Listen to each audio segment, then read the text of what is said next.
The U.S. and India have a remarkable partnership and a terrific record of cooperation in science and technology.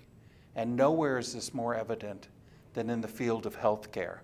As a matter of fact, just yesterday in Washington, D.C., U.S. and India kicked off the India Health Dialogue, which is part of our strategic and commercial dialogue between India and the United States. And that dialogue is to help frame and develop our joint efforts to implement various healthcare engagements between our two countries. Let me give you a few examples. The U.S.-India Science and Technology Endowment Fund has funded a great deal of products and engagement between entrepreneurs and scientists in the field of healthcare. Recently, U.S. and Indian collaborators have received grants from this fund to help build and sustain affordable drinking water, develop stress-tolerant crops, and commercialize low-cost building materials for low-cost housing. But nowhere have we done more work than in the field of health. And our last big effort over the last 2 years has been a joint program between the United States and India on maternal health. It's called a Call to Action Summit, which we joined with India to highlight the problems of maternal health. And we did a tremendous amount of work together over the last 2 years. Other partners of that Call to Health Summit with the Bill and Melinda Gates Foundation and the Tata Group. Simple early interventions with a mother and her child, or even at the pregnancy level, greatly increases the child's ability to live to the age of 5, which is their turning point in terms of infant mortality. We try to work with the mother even before the baby is born.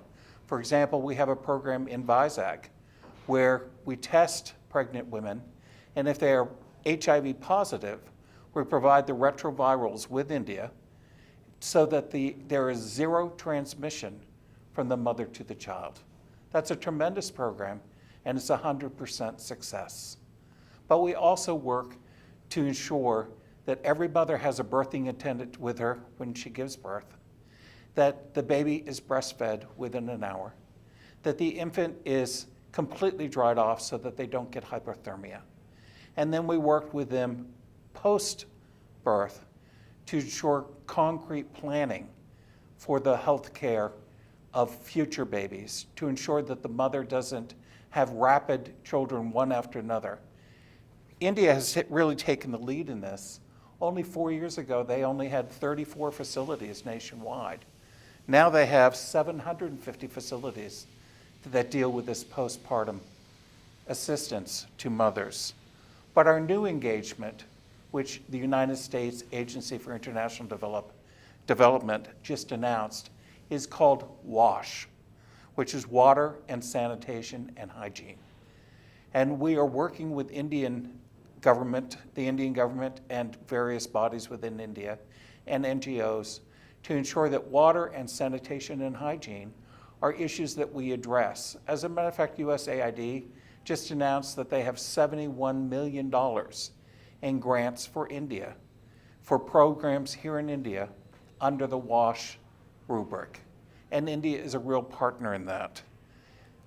Similarly, the Center for Disease Control, which was established in 2001 in our mission in India, in New Delhi, is now the second largest agency in our embassy in New Delhi. And it works with the government of India, not only for AIDS prevention and for outreach and education to HIV, people who have HIV, but also to help the government create good training for nurses in the nursing colleges and give them the ability to create a sterile working environment in hospitals. So it's with that kind of training, and India seems absolutely ready for it and willing to partner with it to create a better environment for hospitals here. The technology advances are incredible, and it's a privilege to be here today with the American Chamber of Commerce hosting their third annual healthcare conference with an emphasis on preventable diseases, prevention of poor health care, and accessibility to health care. For the third year in a row, AmCham has sponsored a full day-long symposium on the issue of health care in India, and we're very proud and fortunate to be a member of this symposium today. I think that the Make in India seems to be very successful. The economy seems to be rapidly becoming stronger economically. There are a lot of problems in the world economy today, but the Indian economy seems to be fairly strong. And so we'll see what happens in the next few years. But there are two areas where I think that India is doing exceptionally well in the field of healthcare, and one is the technology of medical devices. As a matter of fact, American Chamber of Commerce here in Hyderabad had a symposium here in the Taj Krishna just 13 days ago on the use of medical devices and how re-engineering medical devices not only makes them cheaper, but more accessible for the public.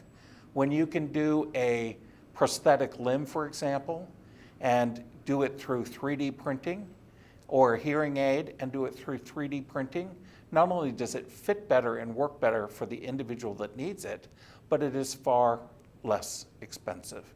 And India is doing a great deal of work in that area, and we're happy to partner with India through our research and development funds.